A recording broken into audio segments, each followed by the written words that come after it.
شادہ کو تو میں نے عدالت میں گواہی کے لیے لے جانا تھا اور اس کی ماں سے نمبردار کے خلاف بیان لینا تھا۔ میں نے نمبردار کے خلاف رپورٹ تیار کر کے اوپر بھیجنی تھی۔ یہ تو آپ کو معلوم ہوگا کہ نمبردار سرکاری آدمی ہوتے تھے۔ کسی نمبردار کو نمبرداری سے ہٹانا آسان نہیں ہوتا تھا۔ میں نے نمبردار کو بلا کر کہا کہ میں اس کی نمبرداری ختم کرنے کے لیے رپورٹ لکھ رہا ہوں۔ یہ سن کر وہ تڑپنے لگا، معافیا مانگنے لگا اور مجھے خوش کرنے کے لیے اس نے جو کچھ مجھے پیش کیا اس کی فہرست ذرا لمبی ہے۔ اس نے میرے کہے بغیر اپنے جرم کا اقبال کر لیا۔ میں نے اسے باہر نکال دیا۔ رات ختم ہو رہی تھی۔ شادہ کے بیان نے میرا دھیان اور میرا شک دوسرے گاؤں پہنچا دیا تھا۔ میں نے جن افراد کو کل سے اپنے ساتھ رکھا ہوا تھا انہیں گاؤں چلے جانے کی اجازت دے دی۔ ان میں سیتا بھی تھی اور سکھ اور ہندو بدماش بھی۔ راجہ مراد خان اور جمال خان بھی تھے۔ شادہ اور اس کی ماں کو تھانے میں ہی رہنے دیا اور میں خود تھوڑا سا سو لینے کے لیے گھر چلا گیا۔ جب میری آنکھ کھلی تو سورج طلوع ہو چکا تھا۔ میں تیزی سے تیار ہو کر تھانے گیا۔ سردار علی کے گاؤں کا نمبردار اور چوکیدار آیا ہوا تھا۔ میں اسپتال چلا گیا اور ڈاکٹر سے ملا۔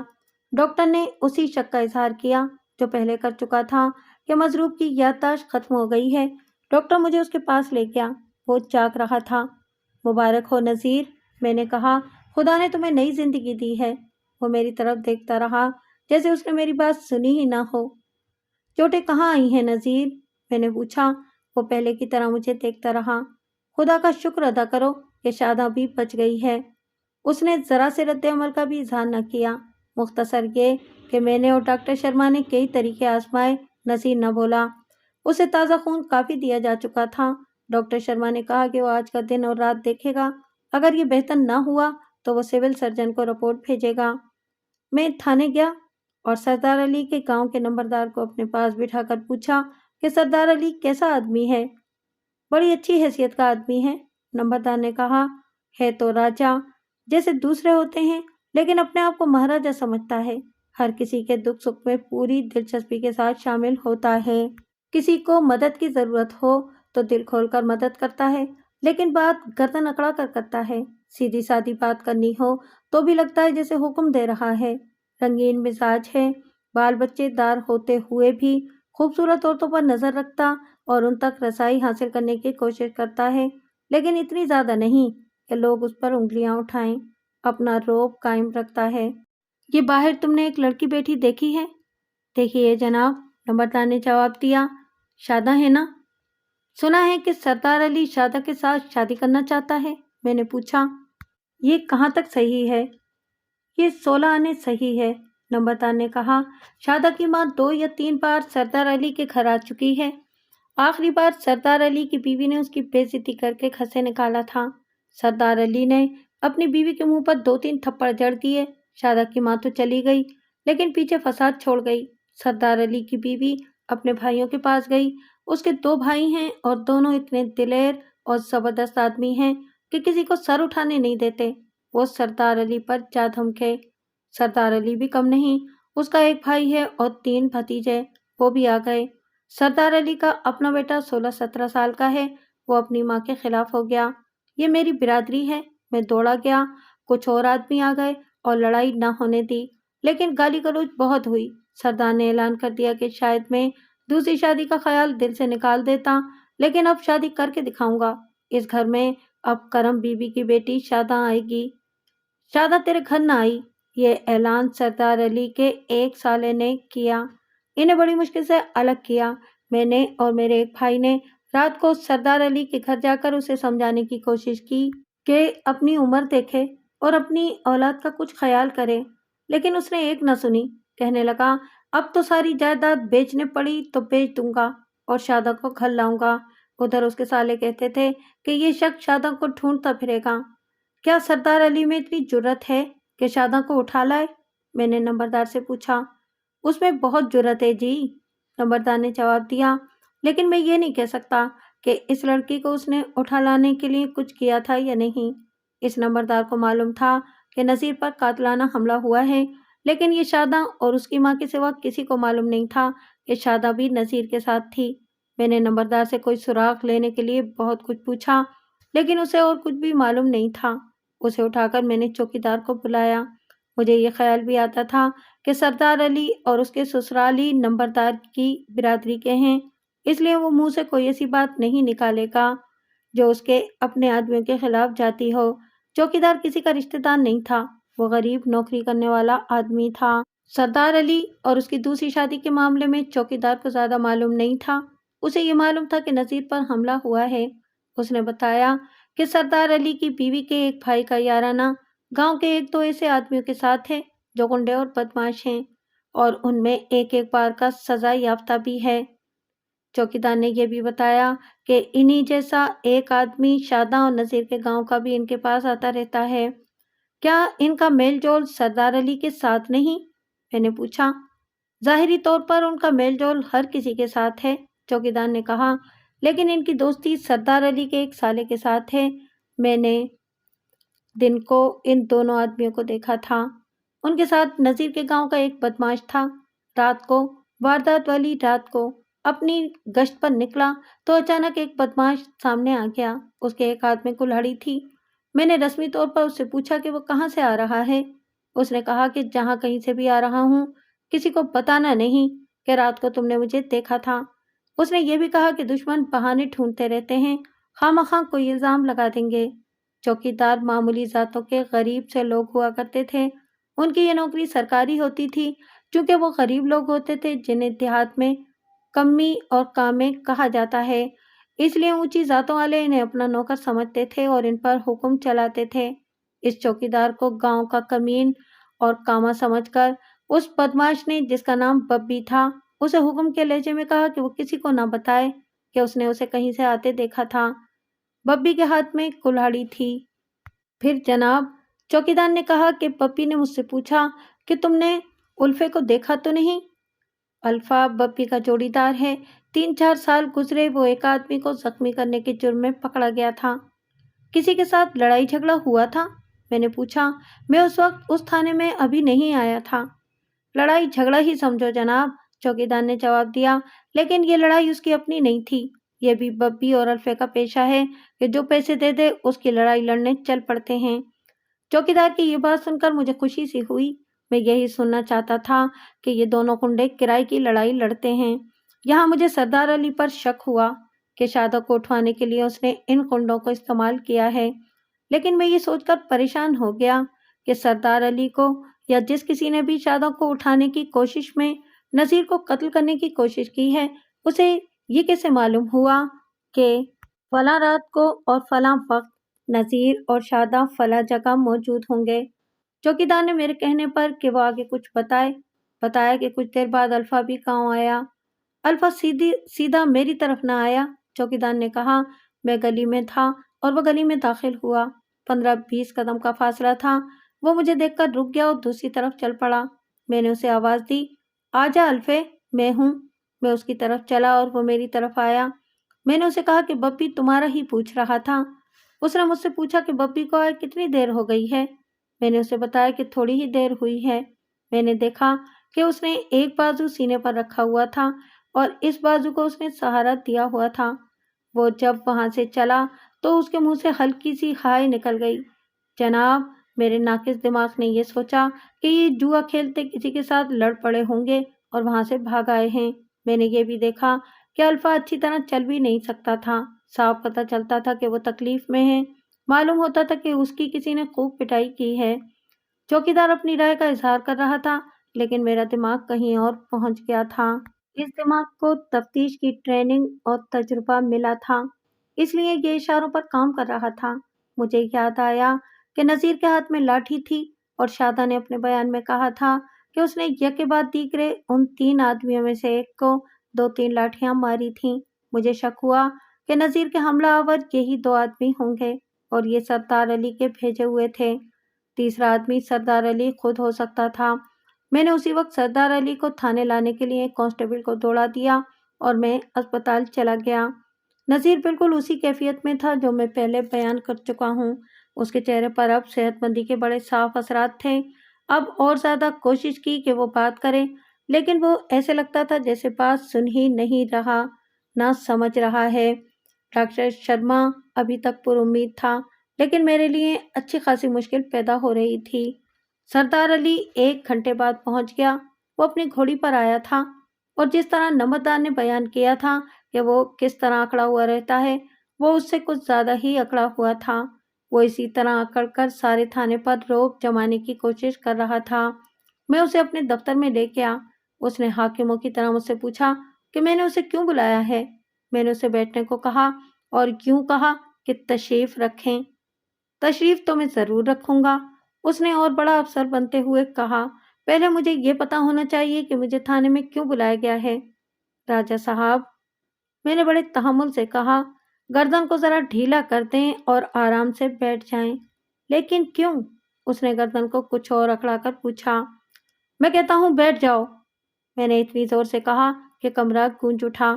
میں نے تمہیں اس لیے بلایا ہے کہ اس بڑھاپے میں تم پرانی بیوی کو طلاق دے کر ایک جوان لڑکی کے ساتھ شادی کرنا چاہتے ہو، اور اس بات پر فساد ہوا ہے اور تم نے ایک آدمی پر قاتلانہ حملہ کیا ہے، اور جس لڑکی کو تم بیوی بنانا چاہتے ہو اسے تم نے اغوا کرنے کی کوشش کی ہے۔ آپ غلط کہہ رہے ہیں۔ اب وہ ذرا نرم لہجے میں بول رہا تھا۔ پھر ثابت کرو کہ میں غلط کہہ رہا ہوں۔ میں نے کہا، تمہارے ساتھ میری کوئی دشمنی نہیں، میں تمہارے خلاف زبردستی کوئی الزام ثابت نہیں کروں گا۔ میرا شک رفع کر دو اور عزت سے رخصت ہو جاؤ، اور ذہن میں بٹھا لو کہ یہ گاؤں نہیں تھانہ ہے۔ تم پولیس کے ہاتھ میں ہو، یہاں بڑے بڑے ڈاکوؤں کی بھی جھاگ بیٹھ جاتی ہے۔ وہ جھاگ کی طرح کرسی پر بیٹھ گیا اور میں نے اس سے پوچھ گچھ اس طرح شروع کر دی کہ بڑی تیزی سے اس پر سوال کرتا گیا اور وہ میرے ہر شک اور الزام کی تردید کرتا گیا۔ میں نے جب اسے کہا کہ وہ شادہ کے لیے کپڑے لایا تھا تو فلاں جگہ شادہ اسے مل گئی اور اس نے کپڑے اس کے منہ پر مارے تھے اور اس نے شادہ کو بڑی زوردار دھمکی دی تھی۔ سردار علی نے اس بات کو تسلیم کر لیا کہ ایسے ہوا تھا، لیکن اس نے ابھی یہ فیصلہ نہیں کیا تھا کہ وہ اپنی اس بے عزتی کا شادہ سے انتقام لے یا نہ لے۔ اس نے یہ بھی کہا کہ اس نے شادہ کو ذہن سے اتار دیا تھا۔ آپ نے اسے ذہن پر سوار کیا ہی کیوں تھا؟ میں نے ذرا شگفتہ سے لہجے میں کہا۔ وہ عجیب طرح ہنس پڑا۔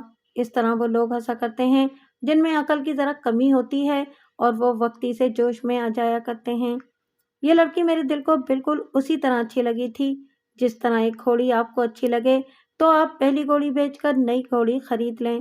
اس نے بڑی بے تکلفی کے لہجے میں جواب دیا۔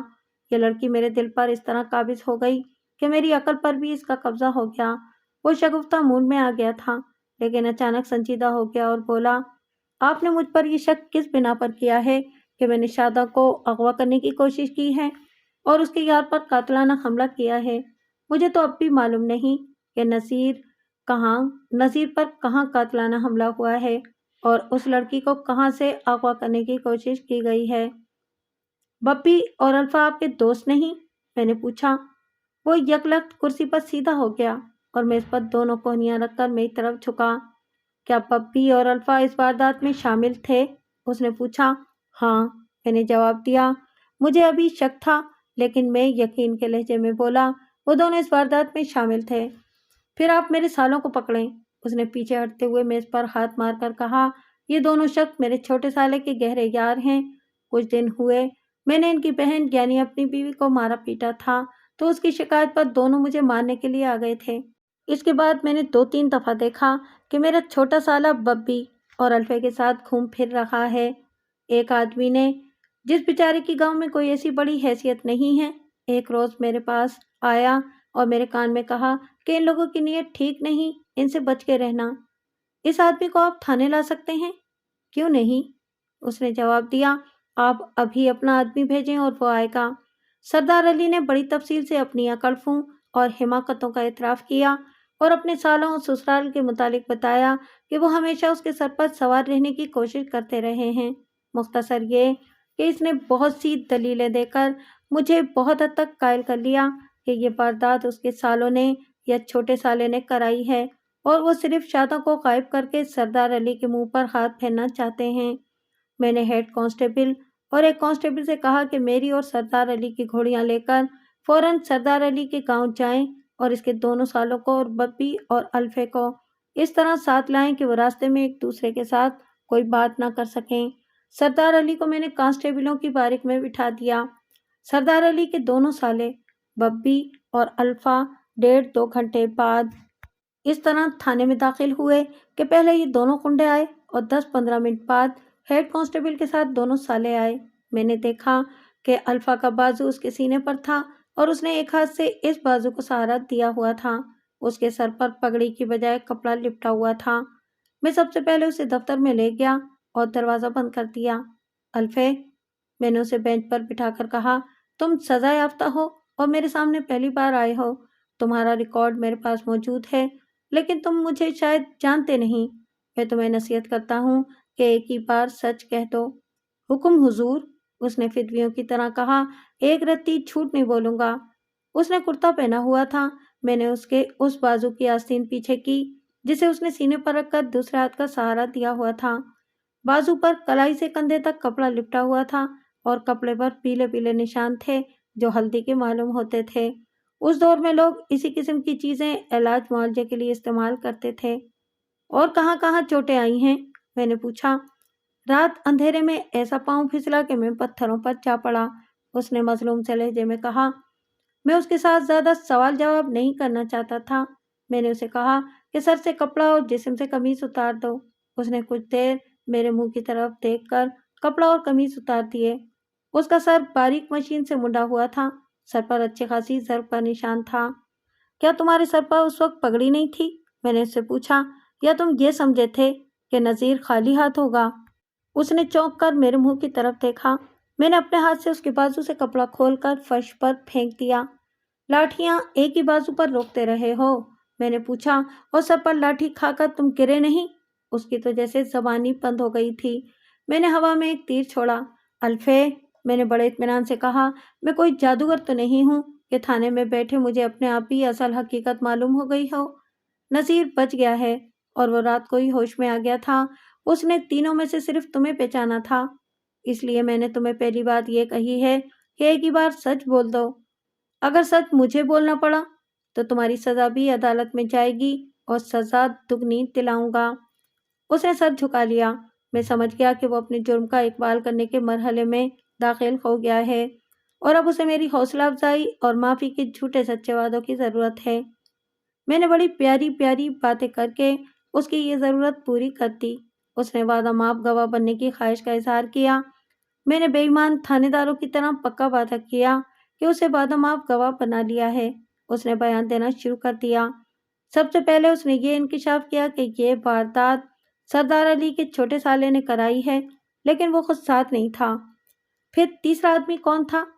اس نے شادہ کے گاؤں کے آدمی کا نام لیا جو ذات کا کمہار اور کبڈی کا بڑا مشہور کھلاڑی تھا۔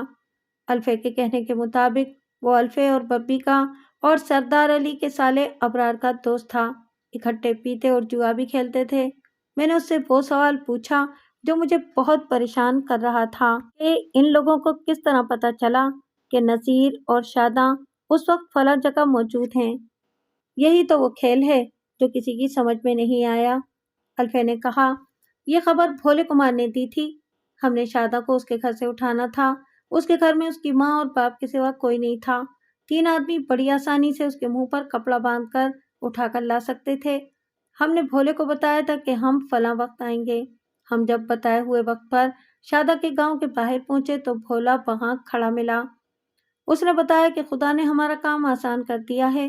وہ اس طرح کہ شادہ کو اس نے گاؤں سے باہر جاتے دیکھا تھا۔